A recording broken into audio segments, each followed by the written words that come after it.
സമയം രാത്രി 2:30. പലതരത്തിലുള്ള ഡെക്കറേറ്റീവ് ബൾബുകളും പൂക്കളും വെച്ച് അതിമനോഹരമായി അലങ്കരിച്ച ഒരു പടുകൂറ്റൻ ബംഗ്ലാവ്. അതിൻ്റെ പിന്നാമ്പുറത്തെ മതിൽ ചാടി 2 പേർ വീടിൻ്റെ മുറ്റത്തെത്തി. ഒറ്റ നോട്ടത്തിൽ വീട് കണ്ടാൽ മനസ്സിലാവും എന്തോ ഫംഗ്ഷൻ നടക്കാൻ പോകുന്ന അല്ലെങ്കിൽ ഫംഗ്ഷൻ നടന്ന വീടാണെന്ന്. 2 പേരും പിൻവശത്തു കൂടി ആരും കാണാതെ വീടിന് മുകളിലത്തെ നിലയിൽ വലിഞ്ഞു കയറി. എന്തോ ചെയ്യാനാണ് രണ്ടിൻ്റെയും പ്ലാൻ. Come on follow me. അവരുടെ പ്ലാൻ എന്താണെന്നേ നമുക്ക് നോക്കിയാലോ. എടാ ദാ ഇങ്ങോട്ട് വന്നേ. ഇതിലൂടെ കയറിയാലേ നമുക്ക് ആ പെണ്ണിൻ്റെ മുറിയിൽ കറക്റ്റായി എത്താം. ശിവൻ ദീപുവിനോടായി പറഞ്ഞു. എടാ ദീപു, അത് തന്നെയാണ് ആ കൊച്ചിൻ്റെ മുറി. ഇനി മുറിയെങ്ങാനും മാറിപ്പോയാൽ പണി പാളും കേട്ടോ. ഇല്ല, ഇത് തന്നെയാ. എൻ്റെ കുറേ നാളത്തെ ഇൻവെസ്റ്റിഗേഷനിലൂടെ അതിവിദഗ്ധമായി കണ്ടെത്തിയ കാര്യമാണിത്. ഇത് തന്നെ കോശി മുതലാളിയുടെ ഒരേയൊരു മോളെ, അതായത് നാളെ കല്യാണം നടക്കാൻ പോകുന്ന കൊച്ചിൻ്റെ മുറി. ശരി, നമ്മളിത് ദേവേട്ടനറിയാതെ എടുക്കുന്ന പരിപാടിയാ. അവസാനം പണി പാളാതിരുന്ന മതിയായിരുന്നു. നിനക്കറിയാലോ ദേവേട്ടൻ്റെ സ്വഭാവം. ഓരോന്ന് പറഞ്ഞ് നീ മൂഡ് കളയാതില്ല ദീപു. നമ്മൾ വേറൊന്നും ചിന്തിച്ച് സമയം കളയാൻ പാടില്ല. ഇപ്പോഴേ സമയം 2:30. ആരെങ്കിലും ഉണരുന്നതിന് മുന്നേ ആ കൊച്ചിനെയും പൊക്കി സ്ഥലം കാലിയാക്കണം. പിന്നെ 2 ആളും കൂടി മുകളിലെ നിലയിൽ കയറി അതിവിദഗ്ധമായ ഒരു മുറിയിലെത്തി ബെഡിൽ ഉറങ്ങി കിടന്നിരുന്ന പെൺകുട്ടി ക്ലോറോഫോം മണപ്പിച്ച് ബോധം കെടുത്തി. പിന്നെ എങ്ങനെയൊക്കെ 2 ആളും കൂടി ആ കുട്ടിയെ കൊണ്ടുവന്ന് അവരുടെ വണ്ടിയിൽ കയറ്റി സ്ഥലം കാലിയാക്കി. സൂര്യരശ്മികൾ കണ്ണിനെ വന്ന് തഴുകിയപ്പോഴാണ് അവൾ പെട്ടെന്ന് കണ്ണു തുറന്നത്. തലയൊക്കെ വല്ലാത്തൊരു കനം പോലെ, കൈയും കാലും കൂട്ടിക്കെട്ടിയിരിക്കുന്നു. ഞാനിതെവിടെയാ? ആരാ എന്നെ ഇവിടെ കൊണ്ടുവന്നത്? അവൾ സ്വയം ചോദിച്ചു.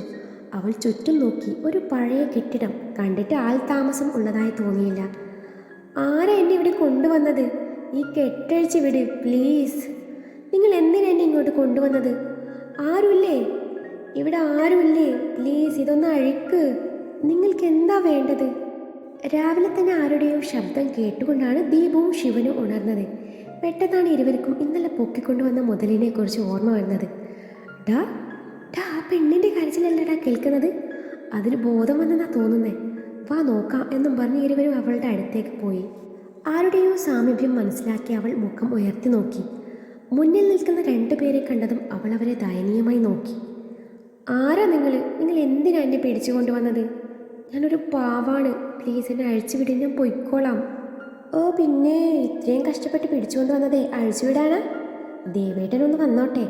ദേവേട്ടൻ വന്നിട്ട് തീരുമാനിക്കട്ടെ നിന്നെ കൊല്ലണോ വളർത്തണോ എന്നൊക്കെ. അതിന് മാത്രം ഞാൻ എന്ത് തെറ്റാ ചെയ്തത്? അവൾ ഇരുവരെയും നോക്കി ചോദിച്ചു. നീ ചെയ്തിട്ടില്ല, നിന്റെ അപ്പനുണ്ടല്ലോ, അയാൾ ഞങ്ങളോട് ചെയ്തതേ ഒന്നും ഞങ്ങൾ മറക്കില്ല. എൻ്റെ പപ്പ പാവാണ്. ഒരു ഉറുമ്പിനെ പോലും നുള്ളി നോവിക്കാത്ത ആളാണ് എൻ്റെ പപ്പ. അവൾക്ക് പപ്പയെ പറ്റി പറയുന്നത് കേട്ടിരിക്കാനാവാതെ അവരോട് എങ്ങനെയോ പറഞ്ഞപ്പിച്ചു. അത് പിന്നെ എല്ലാ പെൺമക്കളും അപ്പനെ കുറിച്ച് അങ്ങനെയല്ലേ പറയുള്ളൂ. എൻ്റെ അപ്പനാണ് എൻ്റെ റോൾ മോഡൽ, എൻ്റെ അപ്പനാണ് എൻ്റെ ഹീറോ, എൻ്റെ അപ്പനാണ് എൻ്റെ സീറോ. മതി നിൻ്റെ അപ്പം പുരാണം. അവിടെ അടങ്ങിയിരുന്നാലേ തടി കേടാവാതെ പോവാം. ഇല്ല, എനിക്ക് പോകണം, ഞാനിപ്പോൾ ഒച്ച വെക്കും. അവൾ നിറഞ്ഞു വന്ന കണ്ണുനീർ അമർത്തി തുടച്ചുകൊണ്ട് പറഞ്ഞു. ഇടി കൊച്ചേ, വായടക്കടി. മര്യാദക്കാണല്ലേ ഇവിടെ നിന്ന് ജീവനോടെ പോവാം. അല്ലേലേ നിന്റെ ശവമായിരിക്കും നിന്റെ അപ്പൻ കാണാൻ പോകുന്നത്. നിനക്കറിയോ, ഞങ്ങൾ വലിയ ഗുണ്ടകളാണ്. 10 പേരെ കുത്തിക്കൊന്ന് അകത്തു പോയ ആളാണ് ഞാൻ. നീ എന്നെ കൊണ്ട് കടുങ്കയൊന്നും ചെയ്യിപ്പിക്കല്ലേ. ശിവൻ മസിലൊക്കെ പെരുപ്പിച്ചുകൊണ്ട് പറഞ്ഞു. 10 പേരെ കുത്തിക്കൊന്നോ? എപ്പോ? എന്ന മട്ടിൽ ദീപ് ശിവനെ ഒന്ന് നോക്കി. പക്ഷെ അവളിത് കേട്ട് ശരിക്കും പേടിച്ചു. എന്നാലും ഉള്ള ധൈര്യം സംഭരിച്ചു പറഞ്ഞു. പക്ഷെ നിങ്ങളെ കണ്ടാൽ അങ്ങനെ പറയില്ല. നിങ്ങളെ കണ്ടാൽ ഒരു പാവാണെന്നേ പറയൂ. ഡാ ദീപു, അവൾ സെൻറ്റിയടിച്ച് നമ്മളെ മനസ്സ് മാറ്റാൻ നോക്കുക. നീ ഒന്ന് പറഞ്ഞ് മനസ്സിലാക്കി കൊടുക്ക്. എൻ്റെ പെങ്ങളെ, കാണാനൊരു ലുക്കില്ലെന്നേ ഉള്ളൂ. ഇവൻ ശരിക്കും ഗുണ്ടയാണ്, ഗുണ്ട. പേര് മട്ടാഞ്ചേരി ശിവൻ. ഞാൻ കീരിക്കാടൻ ദീപു. ദീപ് അഭിമാനത്തോടെ പറഞ്ഞു. നശിപ്പിച്ചു. മട്ടാഞ്ചേരി ശിവൻ ഒരു വെയിറ്റൊക്കെ ഉണ്ട്. ഒരു കീരിക്കാടൻ ദീപു. അയ്യേ, ഇതിനേക്കാളും ചേരുന്നതേ കുതിരവട്ടം ദീപു എന്നാണ്. ശിവൻ പതിയെ ദീപുവിൻ്റെ ചെവിയിൽ പറഞ്ഞു. നിങ്ങൾ എന്തിനെന്നെ ഇവിടെ കൊണ്ടുവന്നത്? എനിക്ക് പോകണം. അവിടെ മാരേജാണ്, എല്ലാവരും എന്നെ തിരക്കും. അതുതന്നെയാണ് ഞങ്ങൾക്കും വേണ്ടത്. എന്താ നിങ്ങൾ പറയുന്നത്? എനിക്കൊന്നും മനസ്സിലാവുന്നില്ല. എൻ്റെ കൊച്ചെ, കുറച്ചു നേരം ഒന്ന് ക്ഷമി. ഇപ്പോൾ ഒരാൾ വരും, അയാൾ വന്ന് തീരുമാനിക്കട്ടെ ബാക്കിയെല്ലാം. എടാ, ഈ പെണ്ണിനെ കോശി മുതലാളിയുടെ ഒരു ചായ കാച്ചലോ പാല് കാച്ചലോ ഒന്നും കാണുന്നില്ലല്ലോ. എന്തൊരു ഓമനത്തുള്ള മുഖം. അയാൾക്ക് വട്ടാണോ ഈ കൊച്ചു പെണ്ണിനെ പിടിച്ചു കെട്ടിക്കാൻ? ദീപു ശിവനെ നോക്കി പറഞ്ഞു. അതെന്തേലും ആവട്ടെ, നമ്മുടെ ജോലി നമ്മൾ ചെയ്യുന്നു. അല്ല, നീ ദേവേട്ടനെ വിളിച്ചപ്പോൾ അങ്ങനെ എന്ത് പറഞ്ഞു?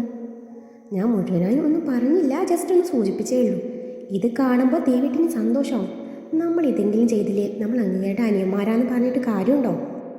ദേവേട്ടൻ ഞെട്ടും, നീ നോക്കിക്കോ. ഇതോടെ ആ കോഷിത്തണ്ടിയുടെ മുട്ടുമടങ്ങും. ദീപു ഉള്ളിലെ സന്തോഷം പ്രകടിപ്പിച്ചു. ഡാ! പെട്ടെന്നാണ് ഒരു ഗാംഭീര്യം നിറഞ്ഞ ശബ്ദം കേൾക്കുന്നത്. ശബ്ദം കേട്ട ഭാഗത്തേക്ക് നോക്കിയ രണ്ടാളുടെയും മുഖമൊന്ന് തെളിഞ്ഞു. കസവ് കരയുള്ള മുണ്ടും ചുബയും അണിഞ്ഞ് നല്ല ദൃഢമായ ശരീരത്തോടെ നിൽക്കുന്ന ഒരു ചെറുപ്പക്കാരൻ. പ്രായം 27 അല്ലെങ്കിൽ 28 വയസ്സ് തോന്നിക്കും. താടിയും മുടിയൊക്കെ ട്രിം ചെയ്ത് ഭംഗിയായി ഒതുക്കി വെച്ചിരിക്കുന്നു. കയ്യിലൊരു ഇടിവള, കഴുത്തിൽ സ്വർണ്ണമാല, ഒരു കയ്യിൽ വാച്ച്. ഇതായിരുന്നു അയാളുടെ വേഷം. എന്താടാ ഇതൊക്കെ? ഏതാടാ ഈ പെണ്ണ്? ജുബയുടെ കൈ മുട്ടിലേക്ക് കയറ്റി വെച്ചുകൊണ്ടവൻ ചോദിച്ചു. അത് ദേവേട്ട, ഇതാ കോശി മുതലാളിയുടെ മോളാ, ദീപ് പറഞ്ഞു. കോശിയുടെ മോളോ? ആ കൊച്ചിന് മിന്നുകെട്ടല്ലെന്ന്. അതേ ദേവേട്ട, ഇന്ന് ഈ പെണ്ണിനെ കാണാണ്ട് കല്യാണം മുടങ്ങും. പെണ്ണ് ഒളിച്ചോടി പോയതാണെന്ന് കരുതിക്കോട്ടെ, അയാൾ ഇത്തിരി നാണം കിടട്ടെ. നിങ്ങൾ എന്ത് പണിയാണ് ഈ കാണിച്ചു വെച്ചേക്കുന്നത്? നമുക്ക് കോശിയോട് ശത്രുത ഉണ്ടെന്ന് വെച്ച് ഇതുപോലുള്ള പണിയൊക്കെയാണ് ചെയ്യേണ്ടത്? നിങ്ങൾ ഈ കൊച്ചിനെ പെട്ടെന്ന് അവിടെ കൊണ്ടുവിടാൻ നോക്ക്. കല്യാണം മുടങ്ങാൻ പാടില്ല. കോശിക്കുള്ള മറുപടി അതെങ്ങനെയാണ് കൊടുക്കേണ്ടത് എന്ന് എനിക്ക് നന്നായിട്ട് അറിയാം. അല്ലാതെ ഈ രീതിയിൽ മറുപടി കൊടുത്താൽ നമ്മളും അയാളും തമ്മിൽ എന്താ വ്യത്യാസം? പെട്ടെന്ന് പോകാൻ നോക്ക്. ദേവനത് പറഞ്ഞതും ഇരുവരുടെയും മുഖമൊന്ന് വാടി. ദേവേട്ട, അത് ഞങ്ങൾ... ശിവൻ വാക്കുകൾ മുഴുവനാക്കിയില്ല. വേണ്ടടാ, നമുക്ക് ഈ പണി വേണ്ട. നിങ്ങൾ പെട്ടെന്ന് ചെന്ന് വണ്ടി എടുത്ത് വെക്ക്, കൂടെ ഞാനും വരാം എന്നും പറഞ്ഞവൻ ആ പെണ്ണിനെ ഒന്ന് നോക്കി. ഇതാണ് നമ്മുടെ നായകൻ ദേവനാരായണൻ. ഇതൊരു കൊച്ചു പെണ്ണാണല്ലോ. കോശിക്ക് ഇത്രയും സുന്ദരിയായ മോളുണ്ടായിരുന്നു. കണ്ടിട്ട് അയാളുടെ ഒരു മൂക്ക് ലക്ഷണവും കാണുന്നില്ലല്ലോ. എന്തെങ്കിലും ആയിക്കോട്ടെ എന്ന് കരുതി അവൻ അവളിൽ നിന്ന് നോട്ടം പിൻവലിച്ചു. അതേസമയം അവളും അയാളെ നോക്കി കാണുകയായിരുന്നു. അവൻ്റെ ഗൗരവം നിറഞ്ഞ മുഖഭാവം കണ്ടതും അവൾ ഒരു പൂച്ചക്കുഞ്ഞിനെ പോലെ ഒരു ഭാഗത്തേക്ക് പതുങ്ങി നിന്നു. അങ്ങനെ ദേവനും ശിവനും ദീപവും കൂടി അവളെ വണ്ടിയിൽ കയറ്റി കോശിയുടെ ബംഗ്ലാവിലേക്ക് തിരി. കോശിയുടെ വീടുമുറ്റത്ത് ദേവന്റെ വണ്ടി നിന്നതും എല്ലാവരും ആ ഭാഗത്തേക്ക് നോക്കി. കോശി മുതലാളിയുടെ മുഖം വലിഞ്ഞു മുറുകി. സ്ഥലമെത്തിയതും ആ പെണ്ണ് പെട്ടെന്ന് വണ്ടിയിൽ നിന്നിറങ്ങി ഓടി. അവളെ കണ്ടതും ഏകദേശം അവളുടെ പ്രായമുള്ള പെൺകുട്ടി വന്ന് അവളെ കെട്ടിപ്പിടിച്ച് ഓരോന്ന് ചോദിക്കുന്നുണ്ട്. അവൾ പോയതും ദേവൻ വണ്ടി എടുത്ത് പോകാൻ തുടങ്ങിയപ്പോഴാണ് കോശി മുതലാളിയുടെ ശബ്ദം കേട്ട് അവൻ വണ്ടിയിൽ നിന്ന് ഇറങ്ങിയത്. അല്ല, ഇതെന്നാ പണിയാടാ ദേവ താനീ കാണിച്ചേക്കണേ?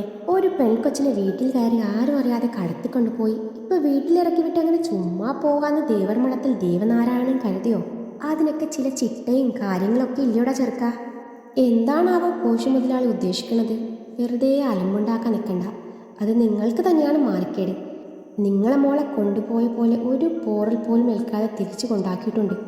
എന്നോട് സംസാരിച്ച സമയം കളയാതെ ആ കൊച്ചിൻ്റെ മിന്നുകെട്ട് നടത്താൻ നോക്ക്. ഓ, എൻ്റെ മോളെ മിന്നുകെട്ടെ, അത് അതിൻ്റെ മുറ പോലെ നടക്കും.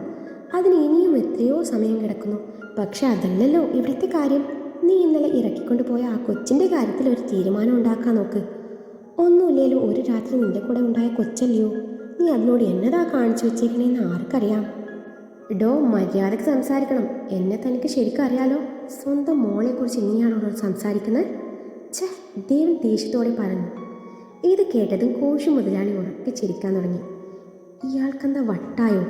ദീപു പതിയെ ശിവനോട് ചോദിച്ചു.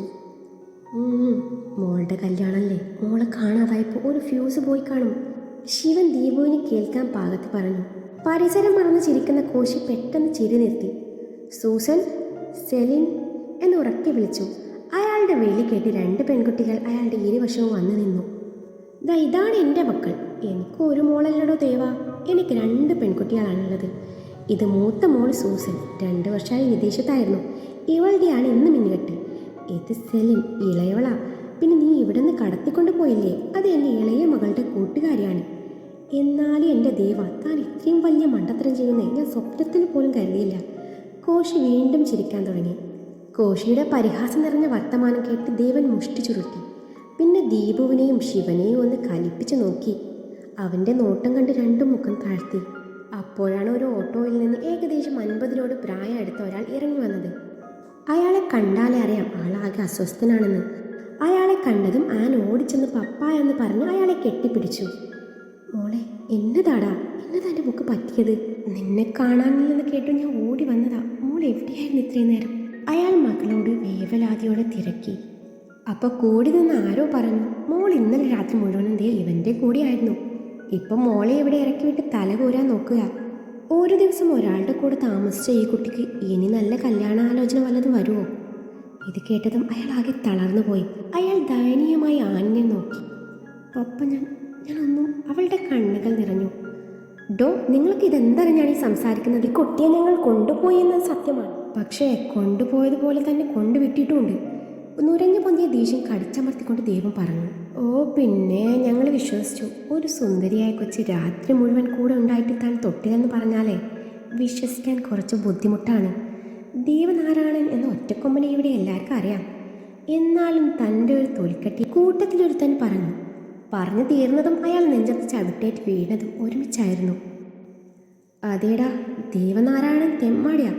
കുടിക്കും, തല്ലുണ്ടാക്കും, വേണ്ടി വന്ന കൊല്ലും.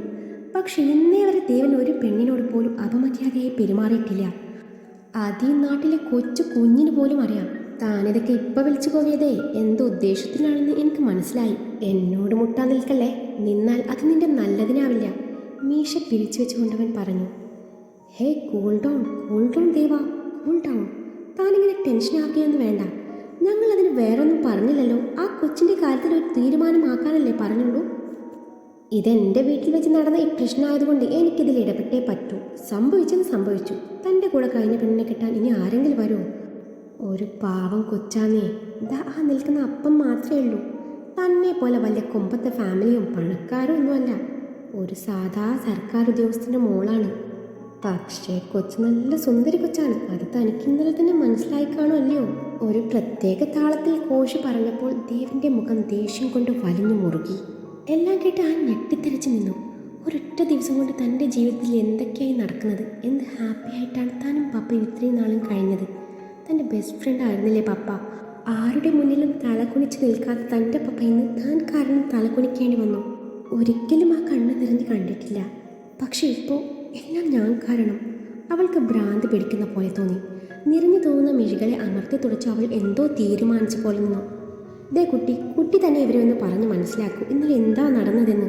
തൻ്റെ പപ്പിയോടും പറ, ഇതൊന്നും വിശ്വസിക്കരുതെന്ന് ദേവൻ ആനിൻ്റെ അടുത്ത് വന്ന് പറഞ്ഞു. നിങ്ങളിപ്പോൾ എന്നെ കെട്ടണം. അവളുടെ വായിൽ നിന്ന് വന്നത് കേട്ട് ദേവനും ദീപവും ശിവയും ഒരുപോലെ ഞെട്ടി. എന്താ നീ പറഞ്ഞത്? ദേവൻ അവളോട് ചോദിച്ചു. നിങ്ങളിപ്പോൾ എൻ്റെ കഴുത്ത് മിന്നി കെട്ടണമെന്ന്. അവളുടെ വാക്കുകൾ ഉറച്ചതായിരുന്നു. ഈ പുന്നാര മോളെ, നീ അധികം ഉണ്ടാക്കാൻ നിൽക്കണ്ട. ഈ ദേവനെ നിനക്ക് ശരിക്കും അറിയാത്തതുകൊണ്ടാ. അവൻ അന്നേരം അവളെ കൊല്ലാനുള്ള ദേഷ്യം തോന്നി. എനിക്കതൊന്നും അറിയണ്ട. നിങ്ങൾ ഇവരൊക്കെ പറയുന്നത് കേട്ടോ. നിങ്ങൾ കാരണമാണ് എനിക്ക് മാനക്കേടുണ്ടായത്. എൻ്റെ പപ്പ ഇത് കണ്ടില്ല എല്ലാവരുടെയും മുന്നിൽ തല കുനിച്ച് നിൽക്കുന്നത്. അതൊരിക്കലും മാഞ്ഞു പോവില്ല. അതുകൊണ്ട് നിങ്ങൾ എന്നെ കെട്ടിയേ പറ്റൂ. മോളെ, നീ എന്തൊക്കെയായി പറയണത്? വേണ്ട, നമുക്കിവിടെ നിന്ന് പോവാം. ആനിൻ്റെ പപ്പ അവളെ പിന്തിരിപ്പിക്കാൻ ശ്രമിച്ചു. ഇല്ല പപ്പ, എൻ്റെ തീരുമാനം മാറില്ല. ഇയാളെന്നെ കെട്ടാതെ ഞാനിവിടുന്ന് ഇങ്ങോട്ടും വരില്ല. കേട്ടല്ലോ ആ കൊച്ചു പറഞ്ഞത്.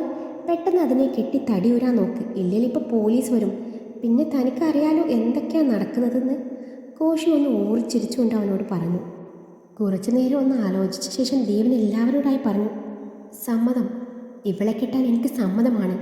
അവൻ പറഞ്ഞത് കേട്ട് ദീപവും ശിവനും പരസ്പരം ഒന്ന് നോക്കി. ദേവൻ ആരുമായോ ഫോണിൽ സംസാരിച്ച് തിരിയുമ്പോഴാണ് കോശി അങ്ങോട്ടേക്ക് വന്നത്. എന്നാലും എൻ്റെ ലൈഫിൽ ഇതുപോലൊരു സീൻ കാണാൻ പറ്റുമെന്ന് ഞാൻ കരുതിയില്ല. ആരുടെയും മുന്നിൽ മുട്ടുമടക്കാത്ത ദേവനാരായണൻ ഇതാദ്യമായി തലകുനിച്ച് നിൽക്കുന്നു. എൻ്റെ കർത്താവേ, എനിക്കിനി മരിച്ചാലും വേണ്ടില്ല. എന്നാലും തൻ്റെ അനിയന്മാരെന്ന് പറയുന്നവരെ ഇതുപോലൊരു മണ്ടത്തരം ചെയ്യുമെന്ന് ഞാൻ കരുതിയില്ല. അവരെനിക്കിട്ട് പണിയാൻ നോക്കിയതാണെന്ന് എനിക്കറിയാം. അവസാനം എല്ലാം കൂടി നിനക്ക് എന്നെ പാരയായി. ഡോ, താൻ കൂടുതൽ സന്തോഷിക്കുന്നു വേണ്ട. ഇതിനുള്ള മറുപടി ഞാൻ തനിക്ക് തന്നിരിക്കും. ദേവനാരായണൻ്റെ വാക്കുകളാണിത്. താൻ കാത്തിരുന്നോ? അതും പറഞ്ഞവൻ അവളുടെ കൈയും പിടിച്ച് വലിച്ചു വണ്ടിയിൽ കയറ്റി. അവൻ്റെ വണ്ടി തൊട്ടടുത്തുള്ള ക്ഷേത്രത്തിലേക്ക് ചീറിപ്പാഞ്ഞു. അവളുടെ കഴുത്തിലേക്ക് താലി ചാർത്തുമ്പോൾ ദേവൻ്റെ മുഖം വലിഞ്ഞു മുറുകി. ഒരു നുള്ളു സിന്ദൂരം കൊണ്ടവൻ അവളുടെ സീമന്തരേഖ ചോപ്പിച്ചു. അവൻ്റെ ആ കണ്ണുകളിൽ ആ നിമിഷം അവൾ കണ്ടത് അവനെ ചുട്ടിരിക്കാനുള്ള അഗ്നിയായിരുന്നു. ഇത് നിനക്കുള്ള താലിയല്ല, കൊലക്കയറാണ്. നീ കരുതിയിരുന്നോ? അവൾക്ക് കേൾക്കാൻ പാകത്തെ മാത്രം ദേവൻ ആനിൻ്റെ ചെവിയിൽ പറഞ്ഞു. ഇനി ഒരുപാട് സഹിക്കേണ്ടി വരാം. പക്ഷെ തൻ്റെ പപ്പയ്ക്ക് വേണ്ടി തനിക്ക് പിടിച്ചു നിന്നേ പറ്റൂ. അവൾ എന്തൊക്കെയോ കണക്ക് കൂട്ടി അവിടെ നിന്ന് പേരറിയാത്ത ദൈവത്തിനെ വിളിച്ച് മനമുരുക്കി പ്രാർത്ഥിച്ചു. എല്ലാത്തിനും തനിക്ക് ശക്തി തരണേ എന്ന്. ദേഷ്യം ഇത്തിരി കുറയട്ടെ എന്ന് കരുതിയാണ് ദേവനൊന്ന് മാറി നിന്നത്. തൻ്റെ അടുത്തേക്ക് നടന്നു വരുന്ന ആളെ കണ്ടതും അവൻ കാണാത്തതുപോലെ നടക്കാൻ തുടങ്ങി. ദേവ, ഒന്ന് നിൽക്കടോ, ഞാനൊരു കാര്യം പറയാനാണ് വന്നത്. ആനിൻ്റെ പപ്പ അടുത്തു വന്നത് പറഞ്ഞതും വേറെ നിവൃത്തിയില്ലാതെ ദേവൻ എന്താ എന്നർത്ഥത്തിൽ അയാളെ ഒന്ന് നോക്കി. എനിക്കറിയാം താനിപ്പോൾ ഒന്നും കേൾക്കാൻ പറ്റാത്ത അവസ്ഥയിലല്ല എന്ന്. ഒരപ്പൻ്റെ അപേക്ഷയായി കണ്ടാൽ മതി. എൻ്റെ അന്നമോൾ പാവ. അവൾ അറിഞ്ഞുകൊണ്ട് ആരെയും ഉപദ്രവിച്ചിട്ടില്ല. ഒരുപക്ഷെ സാഹചര്യം കൊണ്ടാവാം അവൾ ഇങ്ങനെയൊക്കെ തീരുമാനത്തിലെത്തിച്ചത്. അവൾ നടന്നതൊക്കെ എന്നോട് പറഞ്ഞു. തനിക്കൊരിക്കലും ഇത് അംഗീകരിക്കാൻ പറ്റില്ലെന്നറിയാം. ഇപ്പം തൽക്കാലത്തേക്ക് അവളെ ഞാൻ നിൻ്റെ കൂടെ വിടുക. വൈകാതെ ഇതൊന്ന് തണുക്കുമ്പോൾ ഞാൻ വന്ന് കൊണ്ടുപോയിക്കോളാം എൻ്റെ കുഞ്ഞിനെ. അവൾ ഒരിക്കലും ആർക്കും ബാധ്യത ആവില്ല. ഇതാണ് എൻ്റെ നമ്പർ, വിളിച്ചാൽ മതി. എന്നാൽ ഞാൻ പോട്ടടോ, മോളോട് ഞാൻ പറഞ്ഞതാ. ഇനി അവളുടെ മുന്നിൽ നിന്നാൽ അത് രണ്ടുപേർക്കും സഹിക്കാൻ പറ്റിയെന്ന് വരില്ല എന്നും പറഞ്ഞ് അയാൾ എങ്ങോട്ടോ നടന്നു നീങ്ങി. അയാളുടെ വാക്കുകൾ കേട്ടപ്പോൾ ഹൃദയത്തിൽ എവിടെയോ ഒരു വേദന പോലെ തോന്നി. ഇന്ന് നടന്നതൊക്കെയും ഒന്നുകൂടി മനസ്സിൽ വന്നപ്പോൾ വീണ്ടും ദേഷ്യം കൊണ്ട് ആ മുഖം വലിഞ്ഞു മുറുകി. കാറിൽ ദേവന്റെ അരികിലിരിക്കുമ്പോൾ ഒരു നോട്ടം പോലും തൻ്റെ നേരെ വരുന്നില്ല എന്നറിഞ്ഞ് ഹൃദയത്തിൽ എവിടെയോ ഒരു കുഞ്ഞു നോവ് അവൾക്ക് തോന്നി. പിന്നെ ഒന്നും അറിയാതിരിക്കാൻ പുറം കാഴ്ചകളിലേക്ക് കണ്ണു നട്ടിരുന്നതുകൊണ്ട് വീടെത്തിയതുപോലെ അവൾ അറിഞ്ഞില്ല. അടുത്തിരുന്നിരുന്ന ആളെ തിരിഞ്ഞു നോക്കിയെങ്കിലും ആളുടെ പൊടി പോലുമില്ല. പെങ്ങളെ വാ, ഇറങ്ങി എന്ന് നേരത്തെ കണ്ട ലവന്മാർ പറഞ്ഞപ്പോൾ ആ പരട്ടകളാണല്ലോ എന്നെ ഇവിടെ വരെ എത്തിച്ചത്. അത് ഓർത്തപ്പോൾ രണ്ടിനെയും കൊല്ലാൻ തോന്നി അവൾക്ക്. നിങ്ങൾ കാരണം എനിക്ക് ഈ ഗതി വന്നത്. നോക്കിക്കോ, കർത്താവ് നിങ്ങൾ ഒരിക്കലും വെറുതെ വിടില്ല. അവൾ നിറഞ്ഞു വന്ന കണ്ണുനീർ അമർത്തി തുടച്ചുകൊണ്ട് പറഞ്ഞു. കർത്താവ് മാത്രമല്ല, ദേവേട്ടനും ഞങ്ങൾ വെറുതെ വിടില്ല. അതുകൊണ്ട് തൽക്കാലം ഞങ്ങൾ ഇവിടുന്ന് പോവുകയാണ്. ഞാൻ ശിവ, ഇത് ദീപു, ദേവേട്ടൻ്റെ കസിൻ ബ്രദേഴ്സാണ്. വിശദമായി പിന്നെ പരിചയപ്പെടാം എന്നും പറഞ്ഞ് ഇരുവരും തടി തപ്പി. ഇങ്ങ് കയറി വാ മോളെ. അകത്തു നിന്ന് 50 പ്രായം തോന്നിക്കുന്ന ഒരു സ്ത്രീ അവളുടെ കയ്യിൽ നിലവിളക്ക് കൊടുത്ത് അകത്തേക്ക് കയറ്റി. വാ മോളെ, മോൾ ഇവിടെ ഇരുന്നോളൂ, ഞാൻ കുടിക്കാൻ എന്തെങ്കിലും എടുക്കാം എന്നും പറഞ്ഞ് അവളെ ഹാളിലിരുത്തി അടുക്കളയിലേക്ക് പോയി. അവളെ ചുറ്റും നോക്കി. വളരെ മനോഹരമായ ആധുനിക സൗകര്യങ്ങളെല്ലാം ഒത്തിണങ്ങി നിർമ്മിച്ച വീട്. അവൾ ചുറ്റും കണ്ണോടിച്ചു. പക്ഷെ ഇത്രയും നേരമായിട്ടും അയാളുടെ പൊടി പോലും അവൾക്ക് കണ്ടില്ല. അപ്പോഴേക്കും ആ സ്ത്രീ അവൾക്ക് കുടിക്കാനായി ജ്യൂസ് കൊണ്ടുവന്നു. മോളെ, എൻ്റെ പേര് ജാനകി. ദേവൻകുഞ്ഞിന് ഞാൻ ജാനുമ്മയാ. ഇവിടെ വീട് പണിക്ക് നിൽക്കുന്നതാ. ഇത് അവിടെ ഔട്ട് ഹൗസിലാണ് ഞാനും കെട്ടിയോനും താമസിക്കുന്നത്. മക്കളില്ലാത്ത ഞങ്ങൾക്ക് ദേവൻകുഞ്ഞ് സ്വന്തം മോനെ പോലെയാ. പുറമേ കാണുന്ന ദേഷ്യം മാത്രമേ ഉള്ളൂ. ആളൊരു പാവ, സ്നേഹിക്കാൻ മാത്രമേ അറിയൂ. മോൻ്റെ അച്ഛനും അമ്മയും ചെറുപ്പത്തിലേ മരിച്ചു. അമ്മയുടെ അമ്മയും മോനെ പിന്നെ വളർത്തിയത്. അച്ഛൻ്റെ വീട്ടിൽ ബന്ധുക്കളെന്ന് പറയാനായി ഒരുപാട് പേരുണ്ട്. പക്ഷെ ആരുമായും മോന് വലിയ അടുപ്പമൊന്നുമില്ല. അവൻ്റെ മുത്തശ്ശിയാണ് അവനെല്ലാം. അവരെ മാത്രമേ കുഞ്ഞിന് പേടിയുള്ളൂ. ദേവൻ കുഞ്ഞിനോട് സ്നേഹമുള്ളത് അവൻ്റെ അമ്മ വീട്ടുകാർക്ക് മാത്രമാണ്. കുടുംബത്തെ പറ്റി പറയാനാണെങ്കിൽ ഒരുപാടുണ്ട് മോളെ. അതൊക്കെ മോൾക്ക് വഴിയെ മനസ്സിലാവും. ഇനി മോള് പോയി ആ ഡ്രസ്സൊക്കെ മാറി റെസ്റ്റ് എടുത്തോളൂ. ഇതാ മുകളിലാണ് കുഞ്ഞിൻ്റെ റൂം എന്നും പറഞ്ഞ് അവർ പുറത്തേക്ക് പോയി. എൻ്റെ കർത്താവെ, മനുഷ്യനാണെങ്കിൽ ആകെ തളർന്നിരിക്കുക. ഈ ഡ്രസ്സ് ചേഞ്ച് ചെയ്യാന്ന് വെച്ചാൽ ഇനി ഇവിടെ വേറെ ഒരു ഡ്രസ്സ് പോലും ഇല്ലല്ലോ. എന്തായാലും ഒന്ന് വാഷ്റൂമിൽ പോയി വരാം എന്നും പറഞ്ഞ് അവൾ മുകളിലോട്ട് പോയി. അവിടെ കണ്ട മിക്ക റൂമും ലോക്കായിരുന്നു. അവസാനം കണ്ട മുറിയുടെ വാതിൽക്കലെത്തി ഡോറിൻ്റെ ലോക്ക് പിടിച്ച് താഴ്ത്തി മുറിയിലേക്ക് മെല്ലെ കയറി. അടുക്കും ചെട്ടിയോടും കൂടിയുള്ള നല്ല ഭംഗിയുള്ള റൂം. ആ നാനൊരു ശ്വാസം വലിച്ച് ബെഡിലേക്ക് ഇരുന്നു. പെട്ടെന്നാണ് ബാത്റൂമിൻ്റെ ഡോർ തുറക്കുന്ന ശബ്ദം കേട്ടത്. ആ ഭാഗത്തേക്ക് നോക്കിയതും അവളൊന്ന് ഞെട്ടി എഴുന്നേറ്റു. ഒരു ടവൽ മാത്രം ചുറ്റി കുളി കഴിഞ്ഞ് പുറത്തിറങ്ങുന്ന ദേവൻ അവൻ്റെ ദൃഢമായ ശരീരത്തിൽ പറ്റി പിടിച്ചിരിക്കുന്ന വെള്ളത്തുള്ളികളിലേക്ക് അവൻ്റെ നോട്ടം ചെന്ന് നിന്നു. ഡി എന്ന ശബ്ദം കേട്ടിട്ടാണ് അവൾ സുബോധത്തിലേക്ക് വന്നത്.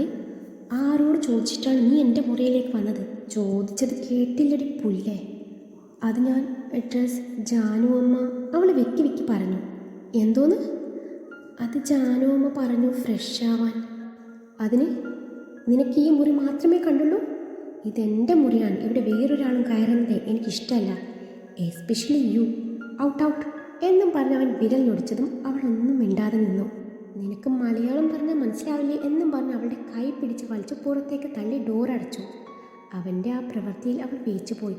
കണ്ണ് നിറയാൻ തുടങ്ങി. ഒന്ന് മുഖം കഴുകിയിരുന്നാൽ ഇത്തിരി ആശ്വാസം തോന്നിയേനെ. പക്ഷെ വാഷ്റൂം പോലും കാണുന്നില്ലല്ലോ. ആ കല്യാണത്തിന് വരാൻ തോന്നിയ നിമിഷത്തെ അന്നേരം അവൾ പഴിചാരി. ഒട്ടും താല്പര്യമില്ലായിരുന്നു. പിന്നെ സെലിനും ബാക്കിയുള്ളവരും കൂടി നിർബന്ധിച്ചപ്പോൾ പോന്നതാണ്. ഇത്രയും കാലമായിട്ടും പപ്പയെ വിട്ടുപിരിഞ്ഞ് നിന്നിട്ടില്ല. പപ്പയും കൂടി നിർബന്ധിച്ചപ്പോൾ കൂടുതലൊന്നും ആലോചിച്ചിട്ടില്ല. തൻ്റെ പപ്പയ്ക്കും മമ്മയ്ക്കും താൻ ഒറ്റ മോളാണ്. അതുപോലെ സ്നേഹിച്ച് ലാളിച്ച് വളർത്തിയതാണ് അവർ തന്നെ. ഒന്ന് നുള്ളി നോയിപ്പിക്കുക പോലും ചെയ്തിട്ടില്ല. മമ്മി പോയ ശേഷം തനിക്ക് പപ്പയും പപ്പയ്ക്ക് താനും മാത്രമേ ഉള്ളൂ. പപ്പയോട് ഒന്ന് സംസാരിക്കാൻ പറ്റിയിരുന്നേ എന്നവൾക്ക് തോന്നി. തൻ്റെ ഫോണും ബാഗും ഒക്കെ സെലിൻ്റെ വീട്ടിലാണ്. ആരോട് ഇതൊക്കെ പറയും? തന്നെ കടിച്ചു കീറാൻ നിൽക്കുന്ന അയാളോടോ? അവളുടെ കണ്ണ് നിറഞ്ഞു. അന്നേരാണ് ദേവന്റെ മുറിയോട് ചേർന്ന് മറ്റൊരു മുറി കാണുന്നത്. തൽക്കാലം തനിക്കൊന്ന് മുഖം കഴുകിയേ പറ്റൂ എന്നും കരുതിയവൾ ആ മുറിയുടെ അരികിലേക്ക് നടന്നു. ഭാഗ്യത്തിന് അത് ലോക്കലായിരുന്നു. പെട്ടെന്ന് വാഷ്റൂമിൽ കയറി മുഖമൊക്കെയും കഴുകി വന്ന് ബെഡിലിരുന്നു. അന്നേരം അവൾക്ക് ചെറിയൊരു ആശ്വാസം പോലെ തോന്നി. അവിടെയുള്ള വാർഡ്രോബിൻ്റെ കീ അതിൽ തന്നെ ഉണ്ടായിരുന്നു. അതിലൊരുപാട് നല്ല നല്ല സാരി നല്ല ഭംഗിയായി ഒതുക്കി വെച്ചിട്ടുണ്ടായിരുന്നു. ഇന്നലെ ഇട്ട ഡ്രസ്സ് ഇട്ടാണ് താൻ ഇപ്പോഴും ഇരിക്കുന്നത്. അതുകൊണ്ട് അത് മാറ്റിയേ പറ്റൂ എന്ന് കരുതി അവൾ അതിൽ നിന്ന് ഒരു സാരി എടുത്ത് വാഷ്റൂമിൽ കയറി ഫ്രഷായി വന്നു. ഫ്രഷായി വന്നതും അവിടെ കണ്ട ബെഡിൽ അവൾ അറിയാതെ മയങ്ങിപ്പോയി. തുടരെ തുടരെ ഡോറിൽ തട്ടുന്നത് കേട്ടിട്ടാണ് ആൻ ഡോർ തുറന്ന് നോക്കിയത്. മുന്നിൽ 4 കാലിൽ നിൽക്കുന്ന ആളെ കണ്ടതും ആനിൻ്റെ ശരീരം കിടുകിടാ വിറയ്ക്കാൻ തുടങ്ങി. അകത്തേക്ക് കയറി അവൻ ഡോർ അടച്ച് ലോക്ക് ചെയ്ത് വല്ലാത്ത ഭാവത്തിൽ അവളെ നോക്കി. അവളാണെങ്കിൽ പേടിച്ചൊരു ഭാഗത്ത് മാറി നിന്നു. അവളെ മൊത്തത്തിൽ ഒഴിഞ്ഞു നോക്കിയതും അവൻ്റെ മുഖം വലിഞ്ഞു മുറുകി. കണ്ണിൽ ചുവപ്പ് രാശി പരന്നു. ഡി, അതൊരു അലർച്ചയായിരുന്നു. വീട് പോലും കുലുങ്ങി പോകുന്ന രീതിയിലുള്ള അലർച്ചയായിരുന്നത്. അത് കേട്ടതും അവൾ ശരിക്കും പേടിച്ചു പോയി. ഡി, ആരോട് ചോദിച്ചിട്ടാണ് നീ സാരി എടുത്തു കൊടുത്തേ? തനിക്ക് നേരെ നടന്നു വരുന്നവൻ്റെ അന്നേരത്തെ ഭാവം അവൾ ശരിക്കും പേടിപ്പെടുത്തി. അത് ഞാൻ മാറിയെടുക്കാൻ വേറെ ഇല്ലാതെ വന്നപ്പോൾ ഞാൻ അറിയാതെ എടുത്തു പോയതാ. അങ്ങനെ കണ്ണിൽ കണ്ടവർക്കൊക്കെ ഉടുക്കാനുള്ള സാരിയല്ല ഇത്. ഇതെൻ്റെ അമ്മയുടെ സാരിയാ. അഴിക്കടി, അഴിക്കാൻ. വീണ്ടും അവൻ്റെ ശബ്ദം ആ ചുവരുകൾക്കുള്ളിൽ പ്രതിഫലിച്ചു. നീ അഴിക്കില്ലല്ലേ? എന്നാൽ ഞാൻ അഴിച്ചോളാം. ഇല്ല, ഞാൻ അഴിച്ചു മാറ്റിക്കൊള്ളാം. നിങ്ങളൊന്ന് പുറത്ത്. അവൾ വാക്കുകൾ മുഴുവനാക്കിയില്ല. എന്നോട് പുറത്ത് നിൽക്കാൻ പറയാൻ നീ ആരാടി? ഇതെൻ്റെ വീടാണ്. ഞാനിവിടെ ഇഷ്ടമുള്ളത് ചെയ്യും. ചിലപ്പോൾ നീ എൻ്റെ കൂടെ കിടക്കേണ്ടി വരും. ഇത് ദേവൻ്റെ സാമ്രാജ്യമാണ്. ഇവിടെ ദേവൻ തീരുമാനിക്കുന്നതേ നടക്കൂ എന്നും പറഞ്ഞ് അവളുടെ സാരിയിൽ പിടുത്തമിട്ടു. പ്ലീസ് വേണ്ട, ഞാനിത് മാറിക്കൊള്ളാം, അവളവനോട് ദയനീയമായി പറഞ്ഞു. ഇതെടുക്കുമ്പോൾ നീ ചിന്തിക്കണമായിരുന്നു എന്നും പറഞ്ഞ് മറുത്തൊന്നും ആലോചിക്കാതെ അവൻ അവളുടെ സാരിയിൽ പിടിച്ചു ഒരു വലിയായിരുന്നു. സാരി അവളുടെ ദേഹത്ത് നിന്ന് മുഴുവനായും വലിച്ചെടുത്തവൻ നെഞ്ചോട് ചേർത്ത് പിടിച്ചു. അവൻ്റെ ആ പ്രവൃത്തിയിൽ അവളുടെ കണ്ണ് നിറഞ്ഞു തൂവി. അവൾ കൈ രണ്ടും വെച്ച് ശരീരം മറച്ചു പിടിച്ചു. അവളുടെ ആ കണ്ണുനീർ കണ്ടതും അവനെ കൂടുതൽ ദേഷ്യം കയറ്റി. അവളുടെ മാറോട് പറ്റിച്ചേർന്ന് കിടക്കുന്ന താലി കൂടി കണ്ടതും അവൻ്റെ മുഖം ഒന്നുകൂടി വലിഞ്ഞു മുറുകി. അവളുടെ താലിയിൽ അവൻ്റെ ബലിഷ്ഠമായ കൈകൾ മുറുകിയതും അവൾ വേണ്ടെന്ന പോലെ അവൻ്റെ കയ്യിൽ മുറുക്കി പിടിച്ചു. ഏതോ ഒരു നിമിഷം കൊണ്ട് ആരെന്ന് പോലും അറിയാത്ത ഒരുത്തൻ ചാർത്തിക്കൊടുത്തതാണെങ്കിലും താനൊരു അന്യമതക്കാരിയാണെങ്കിലും ആ താലിയുടെ മഹത്വം അവൾക്കറിയാമായിരുന്നു. ഇഷ്ടമില്ലാത്തവൻ ചാർത്തിക്കൊടുത്തതാണേലും അന്നേരം മുഴുവൻ പ്രാർത്ഥിച്ചത് ഒന്നു മാത്രമായിരുന്നു. താൻ ഒരിക്കലും ഈ താലിയോടും താലിയുടെ അവകാശിയോടും വെറുപ്പോ വിദ്വേഷമോ കാട്ടില്ലെന്ന്. സ്നേഹിക്കാൻ പറ്റുമോ എന്നറിയില്ല, തിരിച്ച് സ്നേഹിക്കുമോ എന്നതിൽ ഒരു പ്രതീക്ഷയുമില്ല. ഈ താലിയുടെ അവകാശി തന്നോട് നീതി പുലർത്തിയാൽ തീർച്ചയായും താനും നീതി പുലർത്തിയിരിക്കും. പക്ഷെ കെട്ടി അന്ന് തന്നെ അത് പൊട്ടിച്ചെറിയാൻ നോക്കുന്ന ഇയാൾക്ക് എന്നെ ഒരിക്കലും സ്നേഹിക്കാൻ പറ്റില്ല. എന്നാലും താലിയെ തൊട്ടപ്പോൾ വല്ലാത്തൊരു വേദന. വേണ്ട വേണ്ട, ഞാനൊരു പാവാണ്, കണ്ണ് നിറച്ച് പറയുന്നവളെ അവനൊരു നിമിഷം നോക്കി നിന്ന് പോയി. പക്ഷെ മദ്യത്തിൻ്റെ ലഹരി അതവനെ വല്ലാതെ കീഴ്പ്പെടുത്തിയിരുന്നു. താലിയിൽ നിന്നുള്ള പിടിയിട്ട് ആ പെണ്ണിനെ അവൻ മൊത്തത്തിലൊന്ന് നോക്കി. കൊള്ളാം, കൊച്ചു പെണ്ണാണേലും നീ ഒരു അടാർ പീസാണല്ലോടി. എൻ്റെ പേരെന്താടി പെണ്ണെ? അവൻ്റെ വശ്യത നിറഞ്ഞ സംസാരവും നോട്ടവും അവൾക്ക് അരോചകമായി തോന്നി. ആൻ മരിയ, അവൾ പതിയെ പറഞ്ഞു. ഓ, അന്നമ്മ. ഇവിടെ മീൻ വിൽക്കാൻ വരുന്ന ചേട്ടത്തിയുടെ പേരും ഇത് തന്നെയാണ്, നമ്മുടെ അന്നമ്മ ചേട്ടത്തി. എനിക്ക് ഈ പേര് തീരെ ഇഷ്ടമായില്ല. പക്ഷേ നിന്നെ എനിക്ക് വല്ലാതെ ബോധിച്ചിട്ടോ ചിലക്കിളി എന്നും പറഞ്ഞ് അവളുടെ ഇടുപ്പിൽ കൈ ചേർത്ത് പിടിച്ചു. അവൻ്റെ ആ നീക്കത്തിൽ അവളുടെ ശരീരം വെട്ടിവിറച്ചു. അന്നക്കൊച്ചി എന്തിനാ പേടിക്കുന്നത്? ഒന്നുമില്ലേലും അന്നക്കൊച്ചിനെ കെട്ടിയോനല്ലേ ഞാൻ. അപ്പോൾ എനിക്ക് കൊച്ചിനെ തൊടാനും സ്നേഹിക്കാനൊക്കെയുള്ള അവകാശമില്ലേ? ഉണ്ട്. അതുകൊണ്ട് ദേവേട്ടൻ അന്നക്കൊച്ചിനെ നന്നായി സ്നേഹിക്കട്ടെ. അവളുടെ മുഖത്തേക്ക് മുഖം അടുപ്പിച്ചുകൊണ്ടവൻ പറഞ്ഞു. അവനിൽ നിന്ന് വമിക്കുന്ന മദ്യത്തിൻ്റെ രൂക്ഷമായ ഗന്ധം അവളുടെ നാസികയിൽ തുളച്ചു കയറി. അവൾ മുഖം തിരിച്ചു. അവൻ്റെ കൈ അവളുടെ ഇടുപ്പിൽ അമർന്നു. അതവളെ ശരിക്കും വേദനിപ്പിച്ചു. നാളെ രാവിലെ ഞാൻ എഴുന്നേൽക്കുമ്പോൾ നിന്നെ ഇവിടെ കാണാൻ പാടില്ല. എവിടേക്കാണെന്ന് വെച്ചാലേ ഇറങ്ങിപ്പോയിക്കോണം. ഈ ദേവൻ്റെ ജീവിതത്തിലെ ഒരു പെണ്ണുണ്ടാവില്ല. അതുകൊണ്ട് നാളെ പൊയ്ക്കോണം എന്നും പറഞ്ഞ് അവളെ പിടിച്ച് തള്ളി അവളുടെ മുഖത്തേക്ക് കുറച്ച് നോട്ടുകെട്ടുകൾ വലിച്ചെറിഞ്ഞ് അവൻ അവിടെ നിന്ന് ഇറങ്ങിപ്പോയി. കരയാൻ പോലും ആവാതെ ശിലകണക്കെ എല്ലാം കേട്ട് നിൽക്കാനേ അവൾക്കായുള്ളൂ. നാളെ നേരം വെളുത്താൽ ഇവിടുന്ന് പോയേ പറ്റൂ. ഇനി ഇവിടെ നിൽക്കാൻ പറ്റില്ല. എന്തൊക്കെയോ തീരുമാനിച്ചുറപ്പിച്ചു. അവൾ എങ്ങനെയൊക്കെയോ നേരം വെളുപ്പിച്ചു. ദേവേട്ടാ, ദേവേട്ടാ, എഴുന്നേറ്റില്ലേ? വാതിൽ തുറക്ക്. വാതിലിൽ തുടരെ തുടരെ മുട്ടലും ദീപുവിൻ്റെ വിളിയും കേട്ടാണ് ദീപൻ എഴുന്നേൽക്കുന്നത്. തല വെട്ടിപ്പൊളിയും പോലെ തോന്നിയവന്. ഇടയ്ക്കിടെ പതിവാണ് ഈ കള്ളുകുടി. പക്ഷേ ഇന്നലെ നല്ലോണം വീശി. അതിൻ്റെയാണ് ഈ വൈകി ഉണരലും തല പെരുപ്പൊക്കെയും. എങ്ങനെയൊക്കെ എഴുന്നേറ്റ് ഡോർ തുറന്നതും മുന്നിൽ 32 പല്ലും കാട്ടി തീ വിളിച്ചോണ്ട് നിൽക്കുന്നു. എന്താടാ രാവിലെ തന്നെ വിളിച്ചു പോകുന്നത്? മനുഷ്യന് ഉറങ്ങാനും സമ്മതിക്കില്ലേ? രാവിലെയോ? സമയം 10 മണിയായി. മുത്തശ്ശി വന്നിട്ടുണ്ട്. ദേവേട്ടനെ വിളിച്ചോണ്ട് ചെല്ലാൻ പറഞ്ഞു. മുത്തശ്ശിയോ? മുത്തശ്ശി എന്തിന് ഇത്ര രാവിലെ ഇങ്ങോട്ട് വന്നത്? അവിടെ മുത്തശ്ശൻ്റെ അസ്ഥിത്തറയും കെട്ടിപ്പിടിച്ച് പൊതുവെ എങ്ങോട്ടും പോവാറില്ലല്ലോ. ഇപ്പം എന്തു പറ്റി? അതിന് കാരണമുണ്ട്. ദേവേട്ടൻ്റെ ഭാര്യയെ കാണാനാണ് മുത്തശ്ശി ഇങ്ങോട്ട് വന്നത്. ദേവേട്ടൻ ചെറുതായി കല്യാണം കഴിച്ച കാര്യം മുത്തശ്ശി അറിഞ്ഞു. ഇന്നലെ രാത്രി വരാനിറങ്ങിയതാ. പിന്നെ ഒരുവിധം ഞങ്ങളൊക്കെ സമാധാനിപ്പിച്ച് നിർത്തി. എൻ്റെ ദൈവമേ, നിനക്കൊക്കെ പറഞ്ഞുകൂടായിരുന്നോടാ നടന്നതൊക്കെ? അല്ലേലും ഞാൻ നിങ്ങളെ കാണാനിരിക്കുകയായിരുന്നു. ദേവൻ പല്ല് ഞെരിച്ചുകൊണ്ട് പറഞ്ഞു. അതാണോ ഇപ്പോൾ ഇവിടുത്തെ പ്രശ്നം? തൽക്കാലം ഏട്ടത്തിയെ കാണിച്ചു കൊടുത്ത് മുത്തശ്ശി ഇവിടെ നിന്ന് പറഞ്ഞുവിടാൻ നോക്ക്. ഏട്ടത്തിയാ? അതാര്? ഏട്ടത്തി. ഏട്ടൻ്റെ ഭാര്യ ഏട്ടത്തിയാണല്ലോ. പ്രായത്തിൽ ഏട്ടത്തി ഞങ്ങളെക്കാൾ എത്രയോ ചെറുതായിരിക്കും. പക്ഷെ സ്ഥാനം കൊണ്ട് അമ്മയ്ക്ക് തുല്യാണ്. എവിടെ ഏട്ടത്തി? വിളിക്ക് ദേവേട്ടാ, ഇല്ലേ മുത്തശ്ശി ഇങ്ങോട്ട് കയറി വരും. അവളിവിടെ ഇല്ല. അവൾ മറ്റേതെങ്കിലും മുറിയിൽ കാണും. ദേവൻ താല്പര്യമില്ലാത്ത മട്ടി പറഞ്ഞു. അപ്പം ഏട്ടത്തി ഈ മുറിയിലല്ലേ കിടന്നത്? അപ്പം നിങ്ങളുടെ ഫസ്റ്റ് നൈറ്റൊന്നും കഴിഞ്ഞില്ലേ?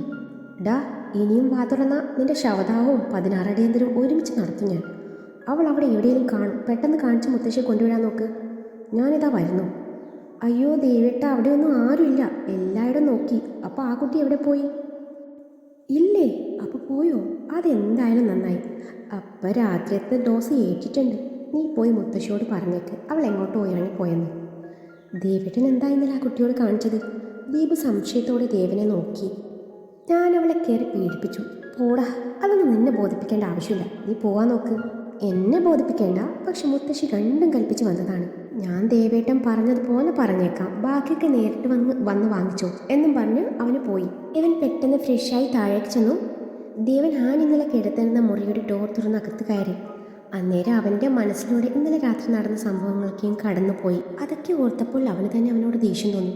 ഛേ, ഇത്തിരി കൂടിപ്പോയല്ലേ. ചെറുതായി പേടിപ്പിക്കാൻ തന്നെയാണ് രാത്രി കള്ളും കുടിച്ച് കയറി വന്നത്. പക്ഷെ അമ്മയുടെ സാരി എടുത്ത് കണ്ടപ്പോൾ സകല നിയന്ത്രണവും നഷ്ടപ്പെട്ടു പോയി. അതാ സാരി പിടിച്ച് വലിച്ചത്. താലിയിൽ പിടിമുറുക്കിയപ്പോൾ അവളുടെ മുഖത്തെ ഭാവം അതെന്താണെന്ന് അവൻ ഇപ്പോഴും മനസ്സിലായില്ല. ബെഡിൽ ആ സാരി ഭംഗിയായി മടക്കി വെച്ചിരിക്കുന്നു. കൂടെ താനിന്നലെ എറിഞ്ഞു കൊടുത്ത നോട്ടുകെട്ടുകളും കണ്ടു. അപ്പോൾ പണമല്ല അവളുടെ ഉദ്ദേശം. പിന്നെന്താ? എൻ്റെ കൂടെയുള്ള ജീവിതമാണോ? എൻ്റെ മനസ്സാണോ? അതൊരിക്കലും നിനക്ക് കിട്ടില്ല. എൻ്റെ അമ്മയെയും മുത്തശ്ശിയും ഒഴികെ ലോകത്ത് ഒരു പെണ്ണിനെയും ഞാൻ വിശ്വസിക്കില്ല, സ്നേഹിക്കില്ല. ആ കണ്ണുനീർ കാണുന്നത് തന്നെ എനിക്ക് അറപ്പാണ്. പക്ഷെ തൽക്കാലത്തേക്ക് മുത്തശ്ശിക്ക് അവളെ കാട്ടിക്കൊടുത്തേ പറ്റൂ. അവളെയും കൊണ്ടേ ഇങ്ങോട്ട് വരാൻ പാടുള്ളൂ എന്നാണല്ലോ മുത്തിയുടെ ഓർഡർ. ഇനി ഞാൻ എവിടെ പോയി ആ പെണ്ണിനെ തപ്പും? ഇനി ഏതെങ്കിലും ഒരു പെണ്ണിനെ കൊണ്ടുവന്ന് കാണിച്ചു മുത്തശ്ശി ഇവിടെ നിന്ന് പറഞ്ഞു വിടാന്ന് വെച്ചാൽ കുറച്ച് ദിവസം ഇവിടെ നിന്നിട്ടേ പോകണുള്ളൂ എന്ന്. മുത്തി എനിക്കിട്ട് പണിയാൻ വന്നതാണ്. എങ്ങനെയും അവളെ കാണിച്ചു കൊടുത്തു മുത്തശ്ശി ഇവിടെ നിന്ന് പറഞ്ഞയക്കണം എന്ന് മനസ്സിലുറപ്പിച്ചു. ദേവൻ വണ്ടിയും എടുത്ത് ആനിനെയും തപ്പിയിറങ്ങി. അന്നേരമൊക്കെയും അവൻ അവളോടുള്ള ദേഷ്യം കൂടിയതേയുള്ളൂ.